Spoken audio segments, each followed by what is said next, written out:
Vivo அவங்களோட Y சீரிஸில் Y35 model இப்போ இந்தியன் மார்க்கெட்டில் லான்ச் பண்ணியிருக்கிறாங்க. இன்றைக்கி இந்த வீடியோவில் இந்த Y35 மாடல் எப்படி இருக்குது, இந்த ஃபோனை பற்றின என்னோட ஒப்பீனியன் என்ன, இந்த ஃபோன் நீங்கள் வாங்கலாமா வேண்டாமா அப்படிங்கிறத ஃபுல்லாகவே சொல்கிறேன். ஃபர்ஸ்ட் நம்ம எப்பவும் பார்க்குறது ஃபோனோட டிசைன் தான். டிசைன் இங்கே பிளாஸ்டிக் பாடி டிசைன் கொடுத்துருக்குறாங்க. Y33s கூட கம்பேர் பண்ணும்போது டிசைனில் பெரிய சேஞ்சஸ்லாம் இல்லை. பேக் சைடு உள்ள பேனல் கலர் மட்டும் தான் இங்கே சேஞ்ச் பண்ணியிருக்கிறாங்க. இன்னுமே சேம் 2.5D பிளாஸ்டிக் பாடி தான் யூஸ் பண்ணியிருக்கிறாங்க. அண்ட் இனிமேல் வரப்போகிற Y12 இருக்கட்டும் இல்லை Y22 இருக்கட்டும், எல்லா மாடல்ஸுக்குமே இதே டிசைன் தான் யூஸ் பண்ண போகிறாங்க. V25Eக்கு கூட கிட்டத்தட்ட இதே டிசைன் தான் யூஸ் பண்ண போகிறோன்னு நிறைய லீக்ஸ் வந்துட்டு இருக்கு. Y35ஓட சைஸ் 6.58 inches. டிஸ்பிளேக்கு ஐபிஎஸோட எல்சிடி பேனல் யூஸ் பண்ணியிருக்கிறாங்க. அண்ட் ரெசல்யூஷன் பொறுத்தவரை full HD plus and refresh rate பொறுத்தவரை 90 ஹெர்ட்ஸ்க்கான ரெஃப்ரெஷ் ரேட் யூஸ் பண்ணியிருக்கிறாங்க. நெக்ஸ்ட் ப்ராசஸர் Y35 ஸ்னாப்ட்ராகனோட 680 ரன் ஆகுது.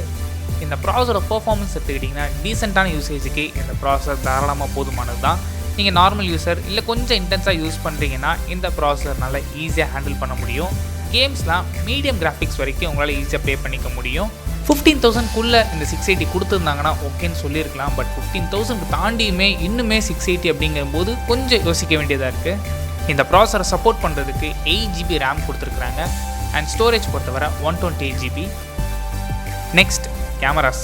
ப்ரைமரி சென்சர் 50 மெகாபிக்சல், இதோட aperture f1.8. Second and third sensor எப்பவும் போல் 2 megapixel macro and depth sensor தான் யூஸ் பண்ணியிருக்கிறாங்க.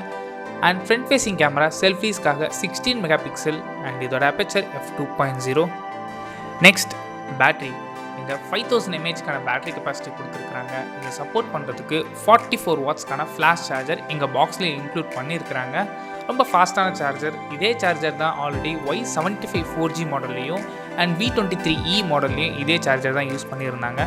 Y35ஓட டைமென்ஷன்ஸ் பொறுத்தவரை வெயிட் 188 grams அண்ட் திக்னஸும் 8.28 mm திக்னஸ் கொடுத்துருக்குறாங்க. கொஞ்சம் திக்கான ஸ்மார்ட் ஃபோன் தான். இவ்வளோ நேரம் நம்ம ஹார்ட்வேர் பற்றி பார்த்தோம். Next software. இந்த ஃபோன் Android 12 ரன் ஆகுது. இதுக்கு மேலே விவோவோட ஓன் UI ஆன OneTouch OS வெர்ஷன் 12 அப்ளை பண்ணியிருக்கிறாங்க. நெக்ஸ்ட் இந்த ஃபோனோட ப்ரைஸிங் 18,499க்கு லான்ச் பண்ணியிருக்கிறாங்க. இந்த ஃபோன் 2 கலர் வேரியண்ட்டில் அவைலபிளாக இருக்குது. பிளாக் அண்ட் கோல்டு கலரில் அவைலபிளாக இருக்குது. இந்த ப்ரைஸ் ரேஞ்சுக்கு இந்த ஃபோனை வாங்கலாமான்னு கேட்டிங்க அப்படின்னா 18,500 rupeesக்கு ஸ்னாப்ட்ராகன் 680 ப்ராசஸர் வாங்கணுமா அப்படிங்கிறது பெரிய கொஸ்டின் மார்க்காக இருக்குது. அண்ட் இப்போ உள்ள கன்சியூமர்ஸ் பொறுத்தவரை நிறைய பேருக்கு வந்து எல்சிடி பேனல்லாம் ஒரு மோசமான பேனல் அப்படின்னு நினச்சிக்கிட்டு இருக்காங்க. எல்சிடி பேனல் நல்ல பேனல் தான், இல்லைன்னு சொல்லலை.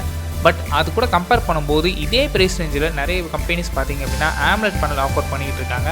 அட்லீஸ்ட் ஆம்லெட் பேனல் கொடுத்துருந்தா இன்னுமே கொஞ்சம் பெட்டராக இருந்திருக்கும். பட் இங்கே ஆம்லெட்டும் கிடையாது. அண்ட் அதே மாதிரி ஸ்னாப்ட்ராகன் 680 ப்ராசஸர் தான் யூஸ் பண்ணியிருக்கிறாங்க. இந்த ஃபோன் யாருக்கு செட் ஆகும் அப்படின்னா பேட்டரி பேக்கப் வந்து 5000 mAh வேணும், ஃபாஸ்ட்டான சார்ஜிங் ஸ்பீடு வேணும் அப்படின்னு நினைக்கிறவங்களுக்கும், ஒரு கேஷுவல் யூசேஜ் தான், நான் எப்போவாச்சும் தான் கேம் ப்ளே பண்ண போகிறேன், ஒரு நாளைக்கு 4-5 ஆப்ஸ் தான் நான் யூஸ் பண்ணுவேன் அப்படின்னா தாராளமாக இந்த ஃபோன் நீங்கள் வாங்கிக்கலாம். இதை தவிர வேறு யாராச்சும் இருந்தீங்க அப்படின்னா இந்த ஃபோன் உங்களுக்கு கன்சிடரபிள் கிடையாது. இதை விட பெட்டரான ஆப்ஷன்ஸ் நிறையா இருக்குது. நீங்கள் அதை கன்சிடர் பண்ணிக்கலாம். ஸோ அவ்வளோ இந்த வீடியோ பிடிச்சா லைக் பண்ணுங்கள், கமெண்ட் பண்ணுங்கள், ஷேர் பண்ணுங்கள்.